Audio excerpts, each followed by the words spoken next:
안녕하세요, 여러분. 굿모닝 행정학 진행하는 여러분의 영대이 최영입니다. 자, 우리 오늘 이제 14일 남았습니다. 그죠? 지방자치법을 좀 보려고 해요. 지방자치법이 엄청 양이 많은 법이잖아요. 무려 211조까지 조문이 나와 있고요.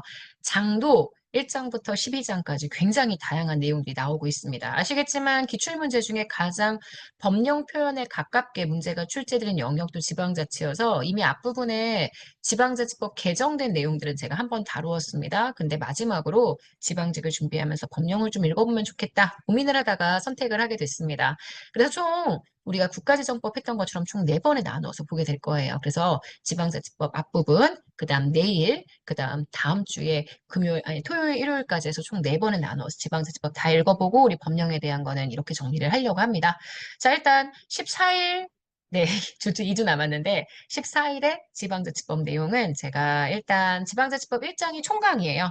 총강이고 그다음 2장에 들어가는 내용들이 주민 얘기 이렇게 들어가서요. 우리가 총강 주민에 대한 내용, 그다음 조례 규칙 뭐 이런 것들에 대한 내용들을 쭉 설명을 하면서 진행을 해보도록 하겠습니다. 자, 1장 총강에 맨 처음 나와 있는 건 총칙입니다. 1조에는 지방자치법의 목적이 나와 있죠. 이 법은 지방자치단체의 종류, 조직, 운영, 종류와 조직과 운영과 주민의 지방자치 행정 참여, 그다음 국가와 지방자치 사이의 기본적인 관계 이런 걸 통해 능률적인 행정과 민주적인 행정이 이루어질 수 있도록 만들어주는 것, 이게 지방자치법을 만들어 놓은 목적이라고 보실 수 있습니다. 2조의 지방자치단체 종류 나와 있죠. 뭐 아시겠지만 특별시, 광역시, 특별자치시, 도, 특별자치도, 광역자치단체가 나와 있고요. 그 다음 시, 군, 구라고 얘기하는 기초자치단체가 나와 있습니다. 특히 기초자치단체 중에서 구에 대한 내용 나와 있죠. 행정구가 아니기 때문에 자치구라고 표현하고 최근에 어떤 분이 왜 자치구라고 부르냐고 물어보시더라고요. 자치단체인 구인데 이렇게 지방자치단체인 구를 시제 법령 표현에서 이렇게 자치구라고 표현해요. 그래서 자치구라고 얘기를 합니다. 특별시, 광역시의 관할 권역의 안에 구, 요거는 많이 기출해서 보셨던 표현일 거라고 생각을 합니다. 자치구의 자치권 범위가 시군과 좀 다르죠. 그래서 제가 자치권의 범위가 시군에 비해서 자치구가 더 작다라고 이야기를 했습니다. 그리고 뒤에서 우리가 특별지방자치단체에 대한 이야기 따로 볼 건데요. 특별지방자치단체 12장에서 다룬다. 그래서 제가 얘기했지만 일반적인 지방자치단체고요. 여기가 특별지방자치단체 얘기입니다. 일반적인 지방자치단체가 중춘대를 쓰고 있기 때문에 광역과 기초로 구분이 된다. 이렇게 정리를 해주셔야 할 것 같습니다. 자, 지방자치단체는 당연히 법인이고요. 그래서 지방자치단체는 법인으로 한다라고 이야기를 하고 있고요.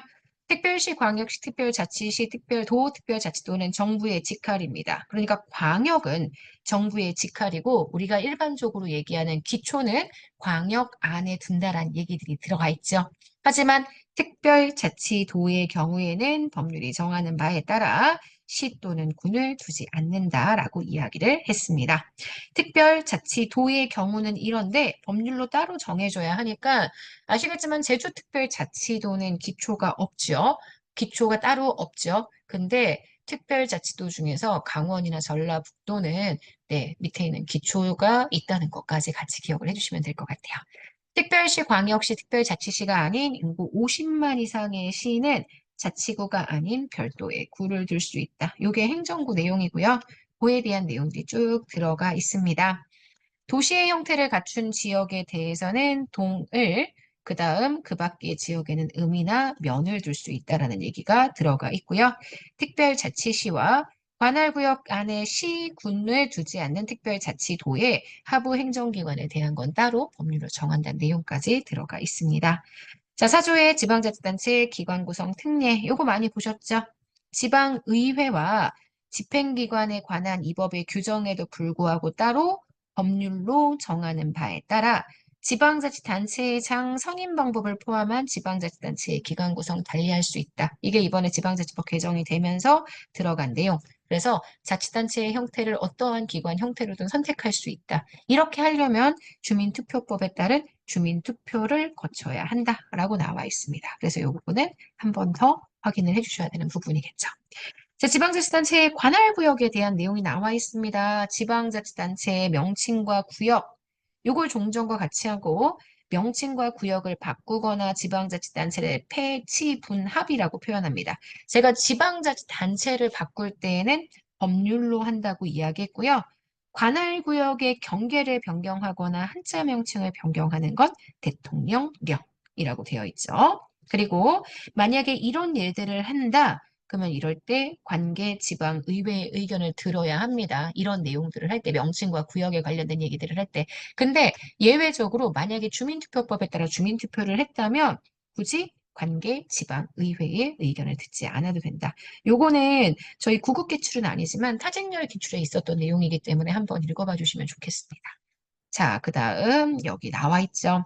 매립지 같은 거 있어요. 이거는 사실 지방자치법에는 지방자치론 7급 선택 과목에서는 되게 자주 나오는 건데 공유수연을 만약에 매립했습니다. 바다를 매립했어요. 그 매립지가 만약에 여러 지역들에 같이 걸쳐져 있었던 매립지라고 이야기한다면 그 매립지가 속하게 되는 지역단체, 지방자치단체는 행안부 장관이 결정한다. 뭐 이런 얘기도 나와 있습니다. 지방자치단체의 관할구역 경계에 대한 얘기도 나와 있고요. 자치구가 아닌 구, 읍면, 동의 명칭을 변경하는 것, 구역 변경 또는 피치 분합 시의 사무와 재산의 승계들이 어떻게 되는지 뭐 이런 얘기 쭉 나와 있는데 이거는 그냥 한번 읽어보시면 될 것 같아요.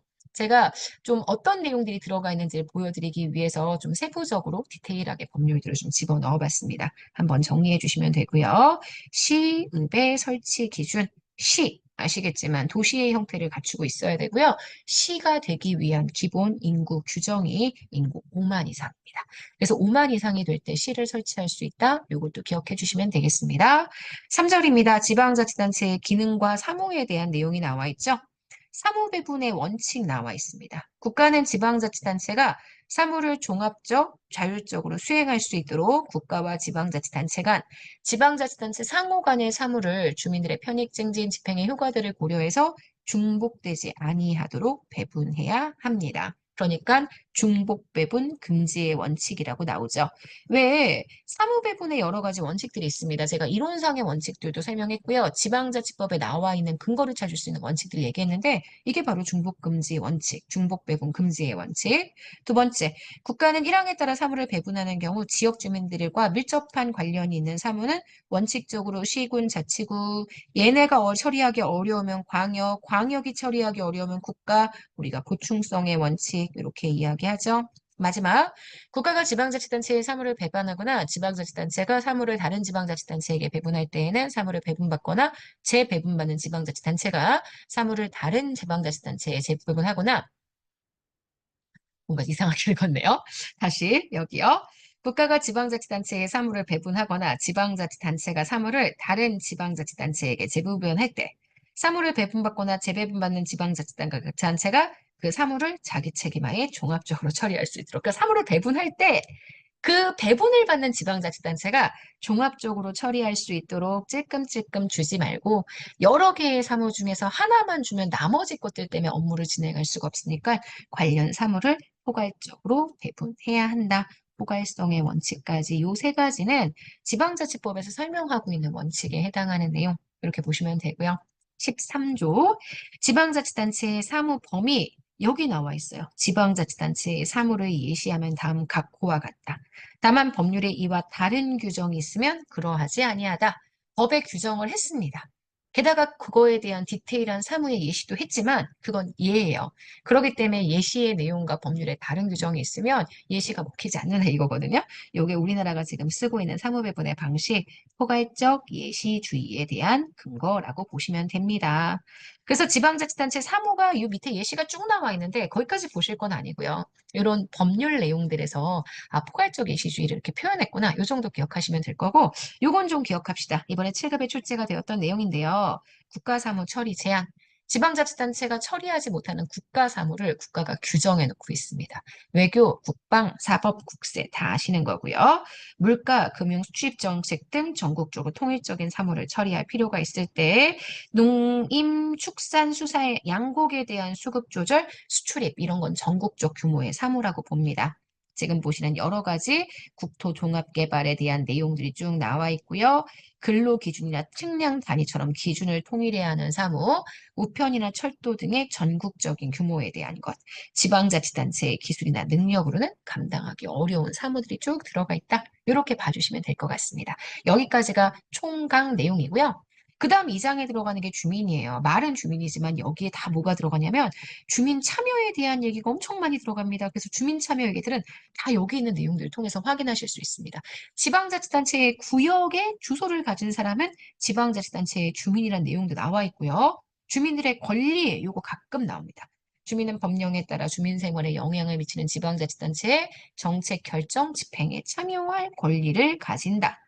법령으로 정하는 바에 따라 재산과 공공시설을 이용하고 균등하게 행정 혜택을 받을 수 있는 권리를 가진다. 선거에도 참여할 수 있다. 그래서 주민에게 과도한 부담을 주거나 중대한 영향을 미치는 주요 결정사항 주민투표에 붙일 수 있고 요거는 주민투표에 관한 별도의 법률을 따로 만들 수 있고 조례 개정 재패 청구할 수 있죠. 지방자치단체의 조례 개정 개패 청구할 수 있다는 내용 나와 있죠. 이것도 마찬가지로 구체적인 내용들은 법률로 따로 정하고요. 우리 요거 기출에 나왔습니다. 20조. 본래 지방자치법 개정되기 전에 없었던 내용인데요. 개정되면서 주민들이 지방자치단체장에게 규칙에 대한 재정 개정 폐지에 대한 의견을 제출할 수 있다. 나와 있죠? 정말 많이 보셨던 주민감사 청구 내용 나와 있습니다. 주민감사 청구, 지방자치단체의 18세 이상의 주민, 연서받아야 합니다. 광역은 300, 기초는 150, 그리고 인구 50만 이상의 대도시 200. 그래서 감사 청구할 수 있다. 나와 있고 주민감사 청구, 그 다음에 받는 게 주민소송입니다. 그래서 주민소송은 여러분들도 다들 아시겠지만 지금 21조 제1항이에요. 여기 주민감사 청구. 여기에 따라 여러 가지 재무상의 위법 행위를 알게 됐다면, 그죠? 여기 나와 있죠? 공금의 부과 징수를 게을리한 상황까지 포함해서 이런 것들에 해당하는 사항이 있다면 해당 지방자치단체장을 상대로 해서 소송을 제기할 수 있고 지금 이 소송은 지금 90일 이내에 제기해야 하고요. 그 다음 함부로 법원의 허가를 받지 않고 소를 취하하거나 소송을 화해하거나 청구 포기할 수 없다라고 나와 있죠. 그 다음 조례와 규칙에 대한 내용 나와 있습니다. 조례, 지방자치단체가 법령의 범위 안에서 정할 수 있고요. 그 다음 지금 보시는 다만 요 뒤에 있는 내용도 되게 많이 나오죠. 주민의 권리 제한 또는 의무 부과에 대한 사항을 법률로 정할 때에는 법률의 위임이 있어야 한다. 요 얘기. 그 다음 규칙에 대한 얘기 들어가 있죠. 조례 규칙의 입법 함계에 대한 얘기 있죠. 그리고 조례와 규칙의 제정 절차, 재의결됐을 때 여러 가지 절차들까지 싹 다 포함해서 한꺼번에 그 내용들을 설명하고 있습니다. 제가 이 조례와 규칙에 대한 제정 절차에 대한 내용들은 지난번 국가직 대비하기 위한 과정의 유튜브로도 한번 확인을 했으니 여러분들은 그거 잘 봐주시면 되고요. 조례안에 대해서는 20일 이내에 공포 다 알고 계시죠? 제가 조례안 관련해서는 20일, 5일 두 개밖에 없다고 했습니다. 그래서 20일 이내에 공포해야 하고 지방의회 의장은 의결된 날로부터 5일 이내에 지방자치단체장에게 이송해야 하고요. 그 다음 제2시의 정족수에 대한 내용들이 쭉 나와 있는 것까지 보실 수 있습니다. 그래서 지방자치단체장이 현재 나와 있는 요런 내용들을 한번 읽어봐 주시면 될 것 같고요. 34조 요것도 문제가 많이 나오죠. 조례 위반에 대한 과태료. 지방자치단체는 조례를 위반한 행위에 대해서 조례로서 과태료 정할 수 있습니다. 그 과태료의 크기는 딱 1천만 원. 그 다음 선거 내용까지. 사실 선거는 대부분 공직선거법의 내용에 준용을 하고 있기 때문에 사장이 선거에 대한 내용이긴 하지만 아주 구체적인 내용은 없고요. 이렇게 36조 조문들을 확인하실 수 있다. 이 정도 봐주시면 될 것 같습니다. 자, 그럼 문제의 선지 한번 보도록 하겠습니다. 지방자치법상 22년 국가직 7급에 출제가 된 거예요. 지방자치단체 종류별 사무배분의 기준. 인구 30만이 아니라 50만 이상의 시에 대해서는 도가 처리하는 사무의 일부를 직접 처리할 수 있게 하고요. 시군 자치구가 독자적으로 처리하기 어렵다라면 기초의 사무라면 광역의 사무가 됩니다. 지방자치단체의 구역, 조직행정관리 등은 시도, 시군, 자치구의 공통의 사무입니다. 맞습니다. 그리고 국가와 시군, 자치구 사이의 연락, 조정, 그죠? 국가와 시군, 자치구 사이, 그러니까 국가와 기초를 연결해주는 사무는 광역의 사무입니다. 이 문제는 광역사무에 대한 내용이 분명히 들어가 있어요. 광역자치단체가 담당하는 사무가 무엇이냐. 하지만 사실 그거보다 훨씬 중요한 건 여러분이 진짜 많이 보는 요거. 인구 30만 이상의 시보다 50만 이상의 시, 인구 50만과 인구 100만 이상의 시에 대해서 특례를 인정해주고 있고요. 30만 이상에 대한 특례는 따로 찾을 수가 없기 때문에 1번은 X거든요. 이게 법령을 좀 읽다 보면 아, 이게 이런 내용이구나라는 게 보입니다. 그래서 법령을 정말 다 상세하게 하나하나 보시긴 쉽지가 않겠지만 법령의 내용들을 꾸준히 정리하는 연습을 해주시는 건 필요할 것 같고요. 지금 제가 여러분들하고 봤던 게 지방자치법 1장의 총각, 2장의 주민, 3장의 조례 규칙, 4장의 선거까지 총 4장입니다. 요거를 오늘 한번 쭉 다 읽어보고 복습한다고 생각하시고 중간중간에 기출됐던 선지들도 한번 확인해 보시면요. 훨씬 더 입체적으로 공부를 하실 수 있을 것 같습니다. 여러분 지치지 마시고요. 오늘 주말도 정말 잘 보내시고요. 우리에게 주말 몇 번 남지 않았습니다. 정말 후회하지 않도록 최대한 이 주말이란 기회를 잘 살려보면 좋겠습니다. 내일 아침에 만날게요. 오늘 하루도 여러분 거예요. 여러분, 안녕.